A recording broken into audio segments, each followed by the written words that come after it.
102 factorial minus 25 factorial এর শেষে শূন্যের সংখ্যা নির্ণয় করো। চলো করো, এটা করো। ওকে দেখো, একটা আমি ছোট্ট করে একটা কথা বলি।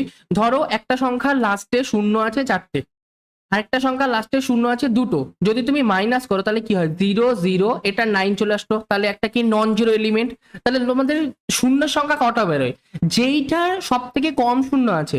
যখন তোমাদের মাইনাস করবে তখন দেখবা কোন সংখ্যাটা শেষে শূন্যের সংখ্যা সব থেকে কম আছে, সেটাই তোমাদের কিন্তু অ্যান্সার হয়।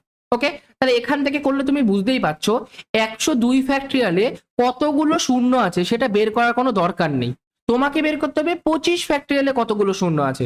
তাহলে 25 ফ্যাক্টরিয়ালে কতগুলো শূন্য আছে, 5 দিয়ে করি, 5 5 25, 5 দিয়ে করি, 5 1 5। তাহলে অ্যান্সার কত, 5 আর 1 6টা শূন্য আছে। তাহলে 2 নাম্বার অপশনটা কারেক্ট অ্যান্সার। বুঝতে পেরেছো কি হচ্ছে এখানটা?